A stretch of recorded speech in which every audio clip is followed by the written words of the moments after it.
Alright everyone, welcome back to another Star Wars Galaxy of Heroes video with Fat Phil, and today we're going to be doing a Wampa solo against a Sith Eternal team here. I will show you guys mods at the end just to give you some perspective, but I want to kind of talk about the strategy here and why this works. So, if you guys remember with Sith Eternal's kit, it all relies on him being able to link two enemies and them take turns is the way that he gets his ult. He does gain it from a deceived enemy taking turns, but otherwise it's just based on those two characters getting linked. And without that, Sith Eternal will not really gain ultimate. And so in this case here with Wampa going in, and this is a pretty poor Sith Eternal team, as you guys will see. Like, we've already got one kill, so you can just kind of whittle down everybody else, and then it's you versus Sith Eternal. And with Wampa's stacking offense and the massive health pool, Sith Eternal just really doesn't stand a chance.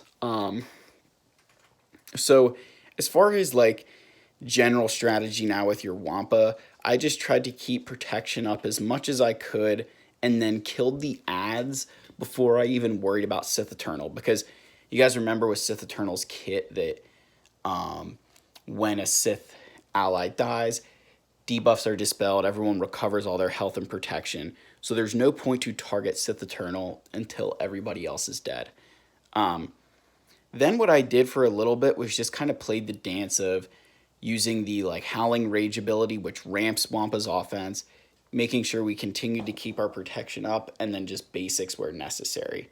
So as the battle goes on, you guys will see we're hitting for more and more, but you have to keep in mind that this Sith Eternal is over, 2 times as fast as my Wampa.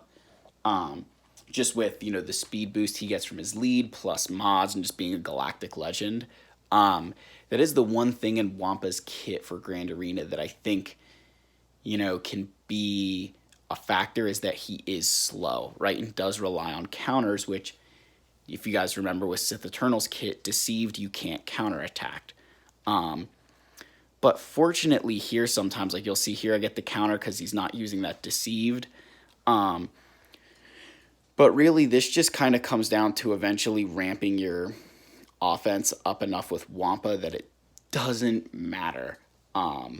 Which when I show you guys mods, I'll kind of get into it a little bit now, and then you guys will see my mod set. But when you're modding your Wampa, I personally elect for all health because he can ramp offense through his unique.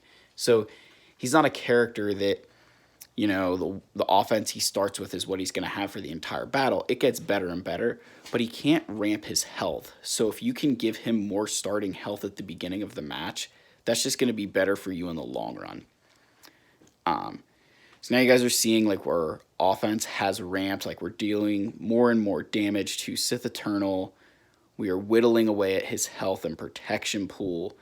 And so now we're definitely getting down to the point where I was pretty confident that we were going to get through here. And then you guys will see kind of this killing blow right there. So 78 banners there, guys. I mean, I'm going to take that all day long. Had to take a screenshot of that to send to some buddies. But anyway, I'll show you guys mods. Again, I do want to emphasize that's not the best Sith Eternal team, but he's still a galactic legend. Like, that is still, a character that is way better, like way more important than a Wampa Omicron is. So my opponent, he's just a little bit of higher GP and better roster than I have there.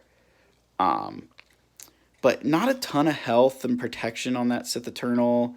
Like speed mods. I'm not a big fan of speed on Sith Eternal at this point. Mine's modded for all health, but to each their own, I don't bother going into the other characters, the ads, because they just died right away. And then showing you my Wampa here again. Kind of discussed his mods a little bit, but just so you can see him here. He is Relic 5. Otherwise, I do have the speed arrow on him. But otherwise, 86, 89,000 health. I can't remember which one there. And then just, health primaries in the triangle, circle, and cross. I did try to get some decent secondaries on where I could. Again, just with Wampa, some of those ramping stats can really, really help you in, the longer the fights go on. So hopefully this video is helpful to you guys. If you want to see more content like this, like and subscribe, comment down below. I'd love to hear from you, and I'll see you guys in the next video. Cheers.